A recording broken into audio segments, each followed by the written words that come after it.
Welcome to the Equipping Leaders Podcast Leader Study Series. I'm Natasha, a leader development professional and overall leadership enthusiast. And I'm Corey, a program manager and an emerging people leader, thus a leadership enthusiast.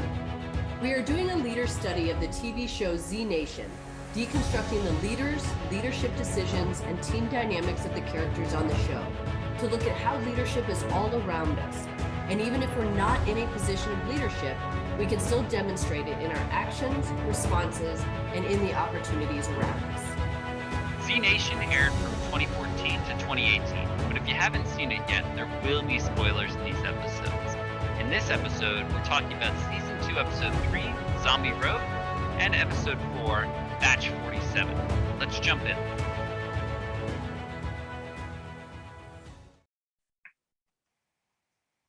Okay, we're in Episode 3 of Season 2, Zombie Road. And this is where we have the long haul trucker group. And now Vasquez has become part of this team. And there's a lot of good stuff in this episode. I know I say that for every episode, but what stood out to you? So for the team, new challenge in the way of the blasters, right? So that's a big thing. I think that, and we talk about this every time, right? Like every episode is sort of like a new day, and there's always the consistency of they start out, they readdress what the mission is. Warren sort of checks in with everyone. And I think I really appreciate that. I think the other thing too is you have a new member of the team, like you said, in Vasquez. There's some definite storming taking place now again, where there's sort of a disagreement between Vasquez and Murphy. Warren steps in to try to negate that, right, for the health of the team. So I always think that it's really interesting. We're kind of here to talk about leadership, but the team is so important to how effective you can be as a leader, or what kind of leader you can be. Mm-hmm. So, and your leadership has to adapt. The team is both a reflection of your skills as a leader, as well as your leadership has to adapt to meet the requirements of your team. And so I think now, as we meet a new team with a new leader in the way of kind of the truckers on their way, I think that that's really interesting, because you get to see another leader who's sort of taken shape out of the team that he has to work with. And even as they're starting to come together, Warren shows that she really knows her team too. So this is the episode too where I think that Addie starts to step into more leadership, right? She's really kind of like being asked more questions. She's being pulled into Warren's sphere a little bit more. So like right there, when they first encounter Custer with his long haul trucking situation that he's got going on, Warren asks Vasquez and Addie, what they should do about joining up with the truckers team. And before Vasquez can even answer, she says, I know you want to kill them and take their stuff. And he's like, he doesn't say anything. He's just like, yeah, that would be his thought. But what I really appreciated was that Warren showed that she knew what her team members wanted, but she also wasn't just like, I know what he's going to say. She's like, I know what you want. It's this. And then he confirmed. So there was that. But then with Addie, in kind of stepping up into this leadership, she started to list all the reasons why it was smart, right? This strength in numbers, all these other things. So I think that it was kind of a cool turning point there too, where it was like, oh, no, these are pulling more people into that leader sphere, because ultimately that is our responsibility as leaders, is to build more leaders. We can't be the only game in town forever. And, other people need to be able to step up. And we do that by including them in these types of conversations. Yeah, when they go down that's like a great point, because the other thing that stuck out to me too is when they go down, I thought 10K sort of, when he and Vasquez went over and there's that guy on the ATV four-wheeler thing, and Vasquez was kind of like, well, that's one way to play it, when 10K just sort of made the decision for what was best, because he was operating off of his past experiences, as part of that team and how that team functioned. And I thought that the fact that Vasquez sort of let him take the lead on that was really smart, because it was a complex operation. And so he realized that he didn't know all of the reactions from the team. He didn't know all the strengths yet, all the weaknesses. And so he was like there to definitely assist, but let 10K take the lead. And I think that there was also sort of like on the job training almost in a way of like explaining to Vasquez in this situation, this is how we react. So I thought that was really interesting too. Yeah. But yeah, so then as they're sort of meeting the truck thing, I think again, that's sort of standard corporate of like, look how great my operation is. And then like that, you know, I have all these team members and like this is how we do everything. And that like the pleasantries from Warren of like that is a really impressive operation and like that whole thing. I also think it's funny because they're sizing each other up as well.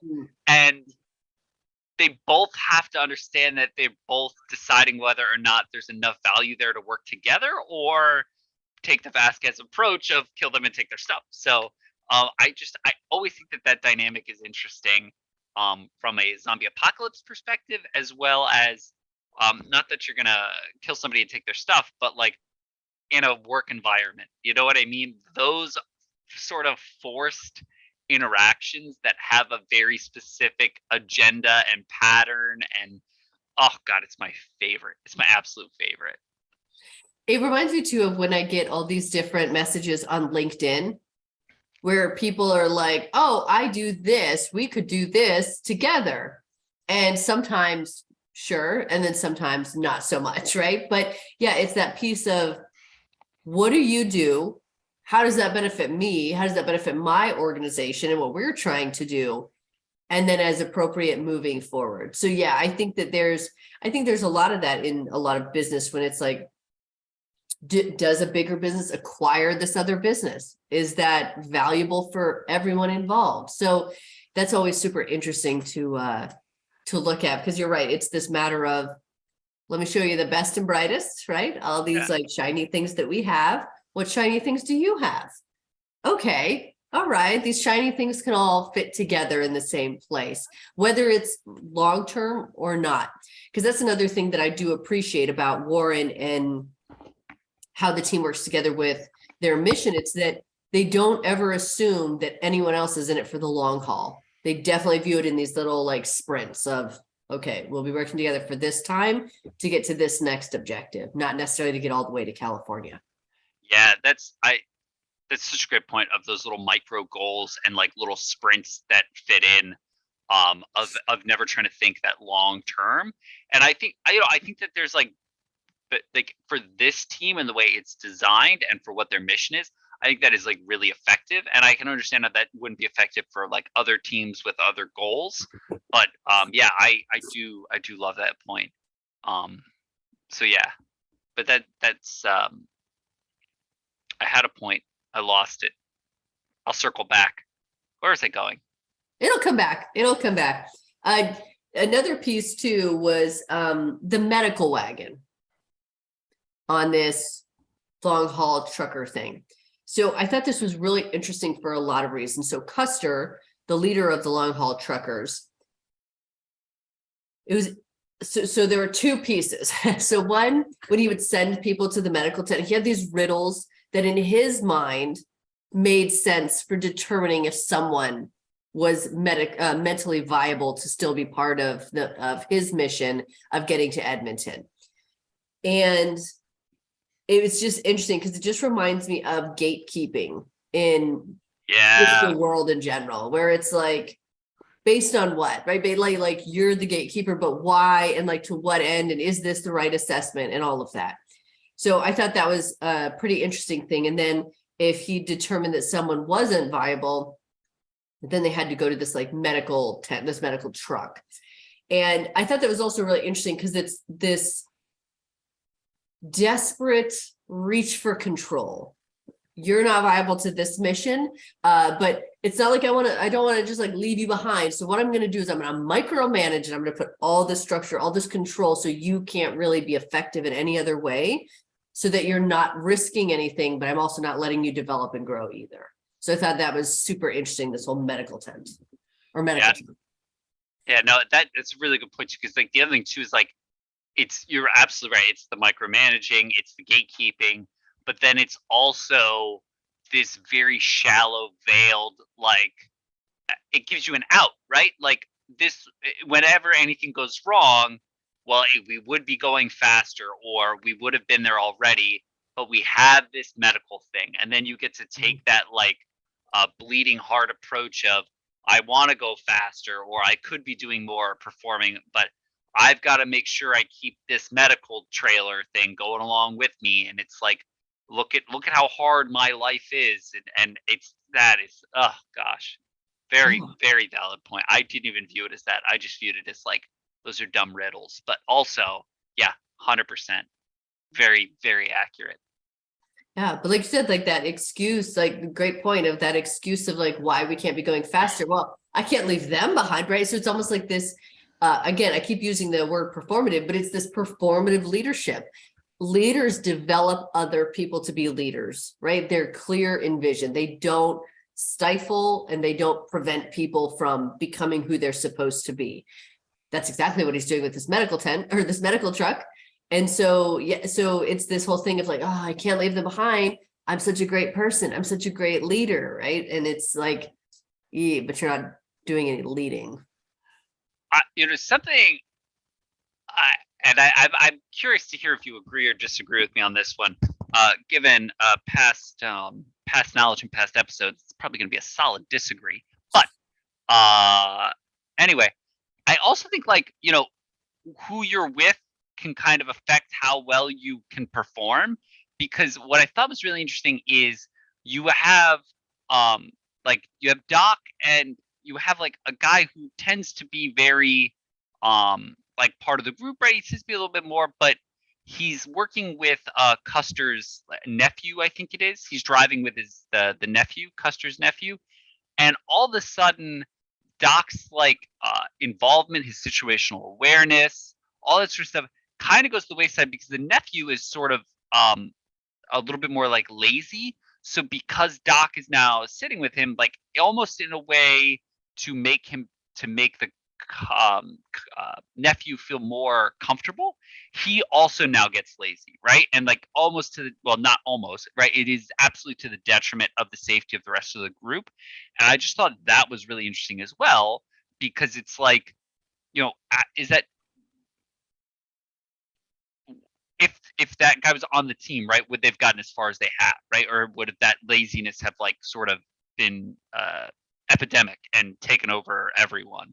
So I thought that was really interesting. That is, and shockingly, not a solid disagree. I think that the makeup of the team is incredibly valuable. And even if that person had been on the team, they probably wouldn't have gotten as far. Warren and her personality type, the drive that she has, would have remained the same. But you can only fight something for so long if other people are starting to fall off, right? So there's this element of sometimes you have someone on the team who is, that person wasn't actively detrimental, right? They weren't actively doing anything against getting anybody anywhere. In fact, they seemed on board with it. But because of like work ethic and all of that, it is this element of, oh, if they don't have to work that hard, neither do I. And so I think that, so it can very easily happen, right? You change one person in a group, it changes the whole dynamic of the group. But I think also there's a really important piece here of when leaders don't hold everyone to the same standard of performance, everyone will start to fall off, because people who perform really well, part of how you reward them is by keeping high performers on the team. It's not by keeping like people who can't perform around for the good of them, because the high performers will be like, I'll go somewhere else where they value high performance and where I'm not seen as being as equal to this person as far as performance wise, right? If we're supposed to be paid out bonuses at 20%, is that person also getting 20%? And so am I, then why am I working so hard? Especially for an organization that doesn't value that. So like as leaders, we show value in the things that we put that focus and that effort towards, but also what we tolerate. So if we're saying that like, oh yeah, it's okay for this to happen, then of course we're tolerating that. We're sending that signal to everyone. But also there are just some people who, whether they're overly empathic, whether they just are the like, let's all just get along, who will kind of like, what does it take to make the person feel comfortable and to get along? And that's what I'm going to do. And it's not necessarily a bad thing, right? Doc is such a great example of that, where he's just like, yeah, I mean, he's not super hardcore. He can be, obviously, again, another badass, but at the same time, just go along with things, right? It is what it is type of thing. And so I think that, yeah, if you have people who just don't perform, it's not even that they're low performers, they're just non-performers, and you try to keep them around, you're not even rewarding effort. You're rewarding somebody for sticking around, and that's not helpful to anybody. Yeah, that's a great point. That's a really great point.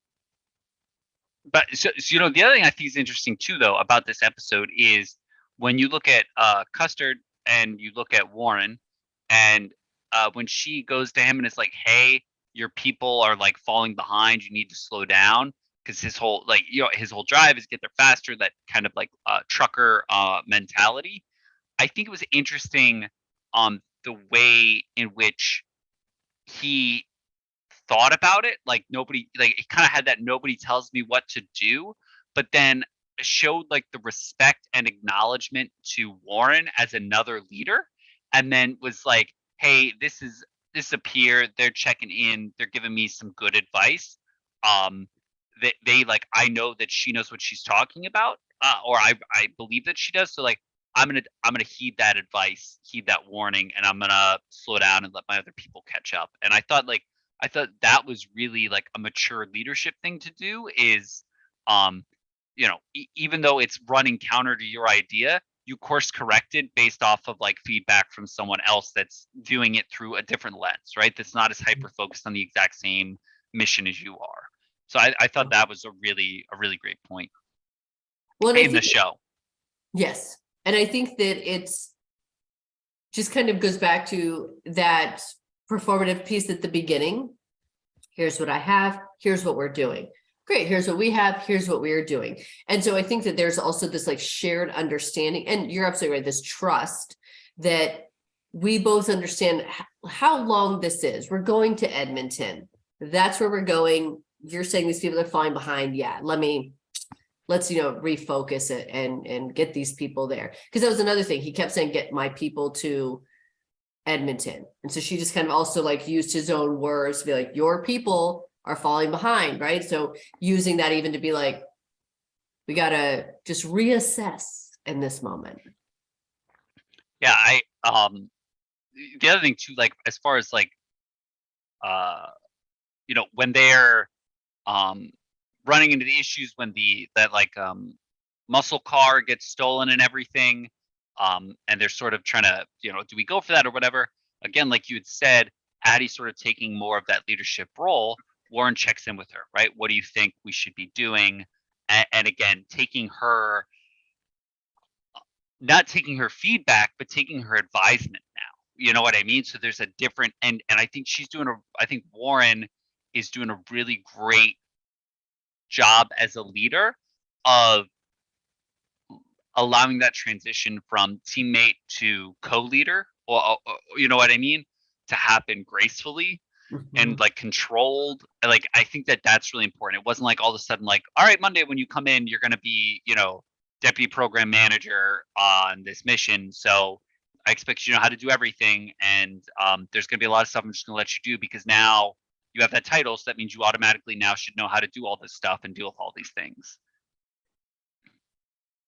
Such an excellent point too, because it really makes me think of when you see leaders who are really successful, especially after a transition, no one is surprised that that person was selected as the leader, not even based on performance, because it's like, they understand this person has been asked for advice and asked for input. Like, it's a trusted person from the current leader. So then that succession makes it much easier to be like, yep. And so now if I step away and this person takes over, we all understand how and why, and not just like somebody coming in who doesn't understand this org and what we're trying to do here. And then it feels scary. Right. But like what Warren is doing with Addie too is such a beautiful example of this. It's shared. Leadership should be shared. Yeah. Well, because the other thing I think it's really like well done by Warren with this as well is she's doing it slowly enough that it's also allowing the team, because there's no change in the makeup of the team, right? Positions are changing, but everyone's the same. So she's giving the team the opportunity to take that adjustment slowly. It's not all of a sudden, right? So they can understand now who she, like what this new role means for how she's like functions within the team. And I think like one of the first things that she gave, one of the first leadership tasks that she gave Addie was go back and see what you can do in the medical trailer. There wasn't really anyone else from the team back there. So it also gave her the opportunity to try to expand, to lead without being right up in the team's business, allowing some autonomy, allowing her to get more confidence. It's just like, it was all like really, I thought it was like a really well done kind of transition integration process.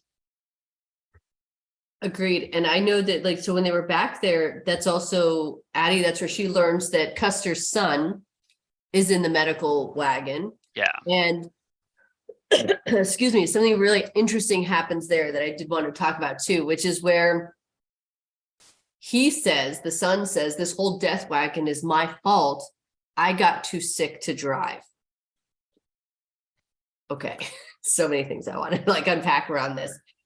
The biggest thing is that I don't appreciate when an organization tries to put a relationship that is emotional over a transactional one. And I know I've said that before, that like work is a transactional relationship. Like, yes, you build relationships, but then as soon as people are like, now in this case, it was his son, got it, totally family. But like when workplaces are like, oh, we're like family here, we're like, you know, and they say like they use very manipulative, emotional words like that.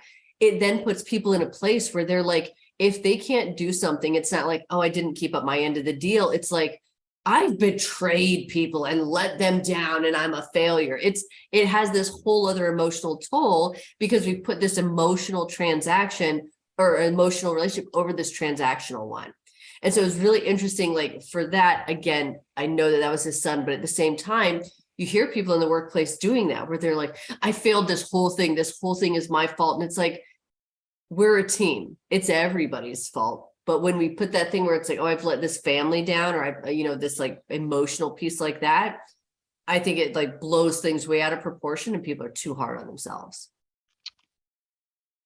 Yeah. Tell me how you really feel about that. But I have no feedback other than I agree. No, I'm kidding. That's a really great point. I think that's interesting, the emotional versus transactional, like, because there's a lot, I think that this team formed strictly out of transactional, right? Or mutual beneficiality. If I made that up, go with it. Like, survival in numbers, right? Easier to survive in numbers, easier to do everything in numbers. And at a minimum, it's somebody you can kind of trip so the zombie eats them, not you, right? Even if it's that sort of crass, it started out like that. But I think what's interesting is it formed under transactional. People try not to let it remain as anything other than transactional, because in this environment, emotional connections can cause even more harm because of the chance of loss is so great. But I think even in spite of the attempt to forcefully be very closed off, they are developing these really strong emotional bonds. And so I think that's really interesting too. I didn't really think about that beforehand. And it's not to say that like people in the workplace, like you're saying, like there are strong emotional bonds. And going back a few episodes, Addie even says like, we stand for each other. That doesn't mean you have to act like your family, right? Like you're not my parents, you're not my siblings, you are my coworkers. And so like even where I work, I adore my team, every single one of them. And we have a lot in common, and we have these great touch bases where we talk about personal lives and work stuff and all of that. And I absolutely adore them. They are not my parents and they are not my siblings, right? So at the end of the day, we're also working towards this thing, and I care about them. And I do have their interests in mind when I'm interacting in different things, but it's not that same type of relationship as like a family relationship. Yeah, that's so good. Yeah, because even like when as this episode is progressing and the Custer is like his health is degrading further and further, it's funny because like I think Warren was able to identify that he's very emotionally driven, right? Or like his goals are very emotionally driven. And she is very in tune to that and attempts to like get the reaction or motivate what she needs. Not, I don't want to say, I say manipulating, but I don't mean that in like a negative sense. Manipulating those emotional like responses and feelings that he has to try to get the best performance out of him and for the best like chance to survive for the team. But I also think it's interesting. He very much stuck by his guns, right? That truck was being overrun, but he was so blinded by that end state goal that getting there was all that mattered. So, and when the goals no longer aligned, like you said, for that short period of time with the team quite literally jumped off the truck. So I think that's a really, really interesting point. Yeah. And you're right. He was very emotionally driven to the point where even when he would start to just condemn people to the medical truck. So like after the girl Athena died and then he blamed it on his nephew. And then even though the nephew was like still very much there and didn't belong in the medical tent, and he just out of this grief and unexpected turns, he wasn't even going to deal with it. He did not know how to have that difficult conversation and how to give that feedback to actually remedy the situation. So they just got banished to this truck. Yeah. Overall, I think a really great episode. But again, back to before, they've lost Murphy again, essentially. So it's like, could you potentially have broken his knees and ankles? Just saying. Well, you know me, the Murphy sympathizer who's against it. Well, but he drives off. And so this leads into our next episode, episode 4, season 2, called Batch 47. So he learns from this nephew of Custer's that there is a lab where they're trying to find an herbal vaccine. And so he decides he's going to find this place. And so we open that episode and it's really interesting because it opens with something that I am very annoyed by. And that is this person who runs this factory, this little speech he gives about hope. And, then he tells like somebody who's going into the thing, sacrificing their life, like, pardon me, he says, you'll be the one, I can feel it. Okay. That's not leadership. Obviously, we know that, but like making someone else sacrifice for your own ambitions is, I think, one of the lowest things you can do. Because again, what is he doing? He's feeding on people's fear and the necessity that they have. They like some of the people in that group needed this vaccine, and he wasn't even sure about the outcome, right? He wasn't even sure that this was a whole thing, but he's giving this like BS speech that's just all like pomp and circumstance about hope, and then being like, now sacrifice yourselves, when he's not willing to make that same sacrifice at all. So I just thought, just even opening this scene, I was like, oh, this guy. Like this. Ugh. I think it's also interesting because it's not just like he wasn't just playing off their hope. He was playing off like their desperation and their despair because they were so emotionally and like mentally drained and raw that this like potential sacrifice, like they were able to justify it by a very terrible speech, right? Like that's how not themselves they were feeling, or they were in this very dark place. And in my opinion, that makes it worse, right? You want to give an inflated speech about hope, fine. If you fall for it, you're silly. But knowing that most of that demographic is going just because they're pretty much just that level of like upset or depressed with the way the world is, that's like gross. You know what I mean? That's like gross. So yeah, I think it's an interesting thing. But like you said, now Murphy's going off on this piece, a little bit more self-aware, potential cure. he's, I think now at this point, accepted that what he isn't necessarily bad, but it's not good either, like as far as his physical health goes. So definitely wants to explore options for that. And I think that that is really interesting. And one more piece about the speech thing too. It's interesting because a lot of times people will associate a good speaker with a good leader. That is one element that may or may not. Some people are not great speakers and they're very good leaders, and that's totally fine too. But it's this whole piece of like, just because you can write or give a good speech doesn't make you a leader, right? There's like these other ways of being clear. Yes. Like Warren's never stood up in front of everybody and given this big, like rah speech. Absolutely the leader. So that's kind of one of those things where it's just like in different industries, you hear these different things where they're like, oh, that person's a leader. And you're like, why? And they're like, they can run really fast. And you're like, what? Just, okay, sure. Like, I mean, I guess, I don't know what leadership is here, I guess.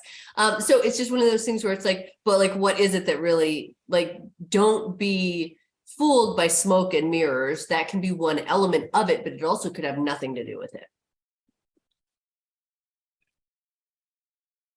It's really interesting that the speech piece of that doesn't make him really anything. But what I also think is I just think it's funny. I don't view him as a leader, like good, bad, or otherwise. It's also like I'm not sympathizing with him at all either, but it's like I don't want you to think that. Please don't. He he was just a dude who had an idea. These people showed up, and like I almost feel like in his mind it's wrong, but he's just like, if they're dumb enough to want to do it, I'll let them do it. And now I'm kind of backpedaling. I realize that, but I'm allowed to. It's a podcast. So it's I think it's he I feel like that speech is because he feels sorry that they're dumb enough to think that it's going to work. You know what I mean? Like it's almost like it's his own way of giving them mercy because they're about to go die. I don't know. That's way off. I'm way off the leadership topic now. I'm just gonna have to rewatch this episode and really unpack some stuff, but that's irrelevant. But I guess if we do put the leadership lens on him, yeah, terrible leader. So yeah. Well, and I think too, it's not that people are quote unquote dumb enough to listen. People are desperate and they're weak, and who's taking advantage of that? And so it's like kind of like that piece there. And I don't view that personally. So this is just from my perspective. I don't view that as him like being kind and trying to give them this thing. He's like, oh no, I need this thing for myself for an end that they will not see, that will not benefit them. I have no evidence that it even is real. So why not sacrifice more people's lives for this end state that I'm not even really sure about? So, yeah. We can move on from the speech though. Sorry, no, it is an interesting thing. It is a very interesting thing to unpack because I don't think that the speech is any different than like a kind of bogus mission statement, like you were talking about, like we like to treat our employees like a family, like you said, like it's all very much intertied. And when you start to now take that and look everywhere else, people try to manipulate you a lot, right? Within an or in not in bad organizations, right? And sometimes I think the other problem too is the best intentions of a family that sounds nice. I want this business to be like a family, right? That's you have good intentions behind that, but it's going to result in a potentially terrible outcome. So, yeah, but I think the other thing too now is in this episode as well, we've readdressed with Citizen Z, who's not in the best state, right? The team is slightly not aware of that, and that's not their fault, right? He's not sharing that with Warren or anyone else. And it's also kind of one of those things where it sucks that he's in a bad state. He's in, I think, Alaska, Antarctica, one of those. He's overwhelmingly far away from the team to the point where there's absolutely nothing they could do to help him anyway, right? They can give him emotional support, and like say you can get it done, right? Some positive vibes his way, but there isn't really anything you can do. So it's like it's kind of almost also not worth worrying about. And I wonder if the compartmentalization of that, if that plays into Warren at all as she's doing this, because he's also critical to the team. He provides them with most of their intelligence. Interesting. I think, yeah, it kind of goes back to the, like, as a remote team member, you need to know what's going on with them, but you do that by providing the space for them to say that there's something going on. But I think that also is, I mean, it's also the responsibility of the person to say that they need that kind of support. So yeah, I don't necessarily view it as like a Heisman, if you will, from Warren to Citizen Z, just because A, he's not telling her, and like B, like you said, there's nothing that they could physically do. But I think also there's this piece where it's just like, there are the sacrifices of the remote worker, that it's like, sometimes you're like, these are things I need to do on my own, right? If I'm here and my laptop is not working, my boss, who is in Oregon, can do nothing about that, right? Like, she's not IT, she's not any, so it is incumbent upon me to let her know that something's going on, but it's not her job to then fix it. I still need to kind of figure out how to fix the situation or whatever. So yeah, it's yeah, I don't necessarily view it as like a Heisman, but I do view it as you both need to be telling each other, but also him realizing that he's providing the intelligence, get them the intelligence that they need. And if there's time later, we can chat. Like sometimes when he gets them on a video screen or whatever, they'll kind of chat a little bit. But if the time, like he's, the light is fading, he only has a little bit. So let me just get you what you need. Yeah, I think it's, yeah, no, sorry, I got lost in my own thoughts there for a moment, because the other interesting too is Murphy's there, the team's getting there. I don't think they know Murphy's there yet, right? But in my mind, where I'm thinking about in the episode, I should say, right? But Murphy's still trying to like figure himself out, but what's interesting is they're at the same place, like the mission aligns, right? This is in pursuit of a potential cure.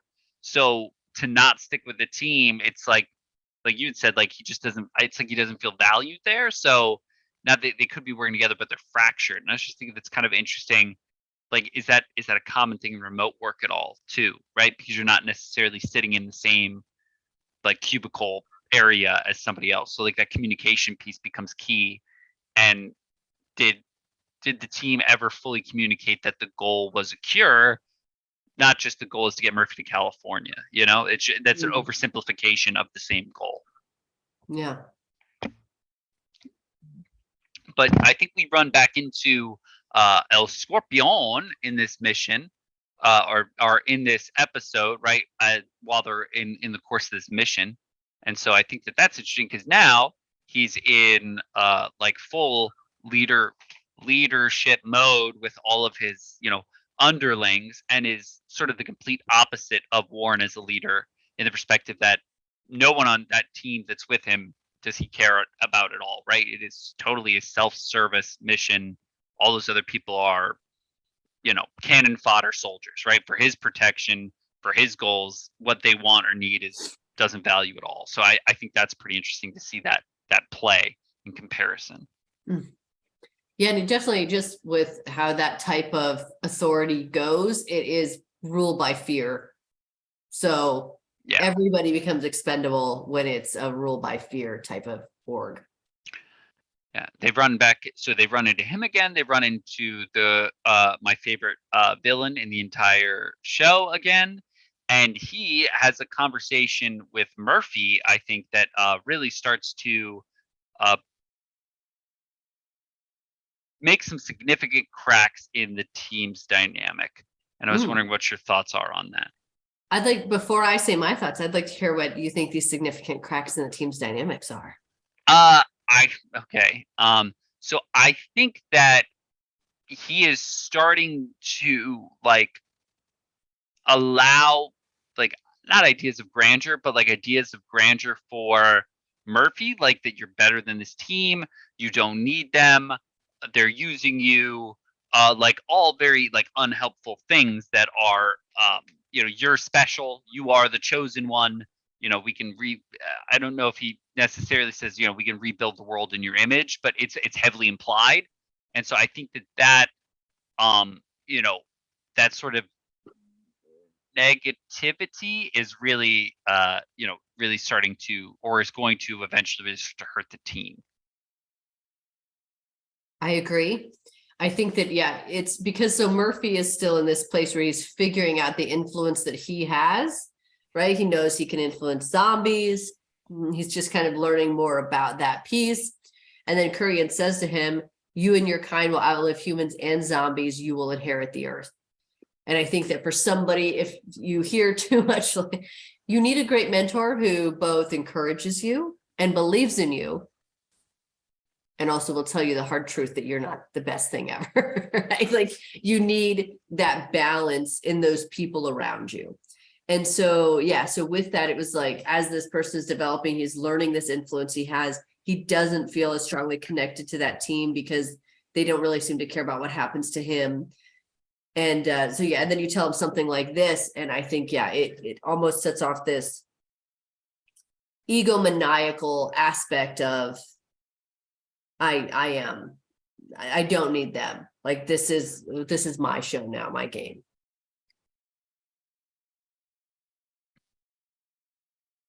Such a standard approach from those who defraud the postal service. I've seen it time and time again. Yeah, so we also have when Warren meets a Scorpion, it's a cool, I think it's a very cool initial meeting. Nobody backs down.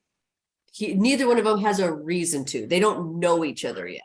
He's kind of seen her back with the bounty hunters, but they don't, like, she has no reason to, like, everybody could be a threat, but she has no reason to think that. So what they have is this very strong back and forth where he's like, who are you? And she's like, and who are you? Like, that type of thing, where it really is this getting to know each other, but it's also the, like, I can't give any ground right now because I don't know what this is.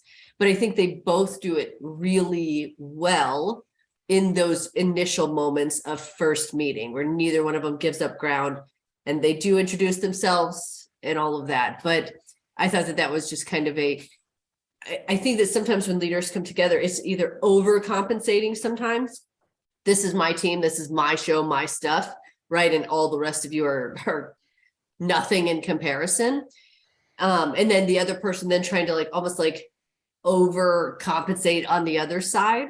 And so instead it was just this, like, to this, before the clash happens, just the two titans, right? Just right up at, like, let me see if I can figure this out real quick. So I thought that was just kind of a really cool moment in the episode. Yeah, it's a great point. It's funny too, because I also see, like, you get that like disgustingly dripping with, like, insincerity, like, oh, it's so good to see you. Oh my gosh, my heart is so full. Like that whole, like, oh gosh, as I said, that initial contact between two leaders, between two groups, between two organizations that either have similar goals, that are in competition to each other or whatever, but like that they're enemies, you know what I mean? So to speak, right? They're rivals.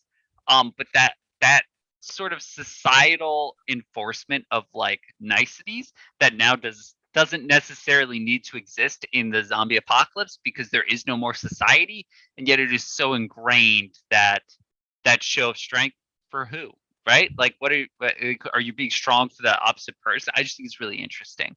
So yeah.